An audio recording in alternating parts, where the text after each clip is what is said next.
I wrote a piece in The Spectator in the UK in support of gay marriage before it was popular to be in support of gay marriage, and explained what I regard as being the conservative case for it, which was an article which David Cameron used as a basis for his first main speech on the issue.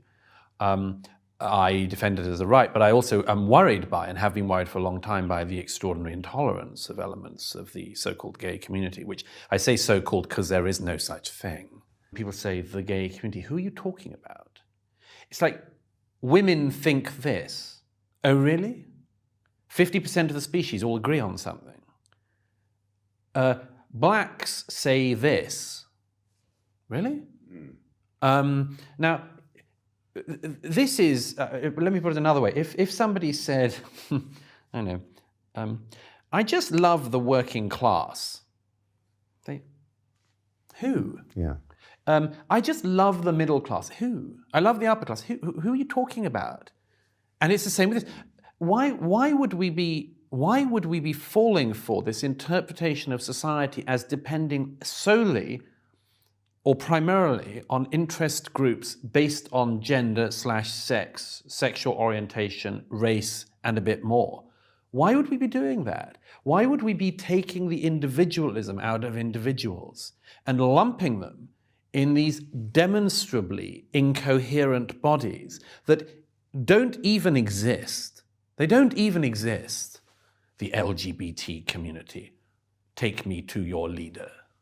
Come on.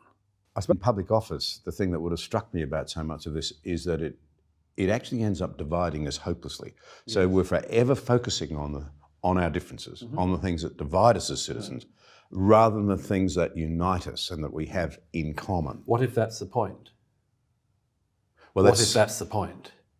Yeah. So that's your second chapter is really on the Marxist. On the Marxist yes. thing. Now, this pulling together of disparate groups who have grievances that can be stoked and sort of, if you like, used as battering rams for political objectives, often without them probably even realising that in a sense they're being used, that perhaps they're the modern version of Lenin's useful idiots. Yeah. Yeah, there's a pattern in all of this. As I say in that chapter, you can see the intellectual underpinnings. And they come from this idea that it's a Marxist idea, but it's just transferred to the modern era, where instead of talking about society in class structures, you talk about it in minority interest group structures. And you lump people like this. What is the primary aim of this? Among other things, it is a different interpretation of society, which is therefore intended to segregate and pull apart societies as you and I might understand them. So that people's primary affiliation is not that I'm an Australian, or I'm British, but I'm a member of the LGBT community in the Greater Sydney area, for instance. You can predict with 100% accuracy the people who encourage this, the people who will grab the latest claim by an interest group and run with it. And it is always people who in the past had another way of trying to attack our societies, had a radical Marxist view of the world, for instance. We know this with the green issue where, and again, like the rights issues I write about in this book, they succeed because they're not onto nothing, The green movement is onto something with the environment and with our planet. But it has this hideous red interior which keeps exposing itself as desiring not a better relationship between ourselves and our environment, but for instance, the end of capitalism. Yeah. And it's the same with this.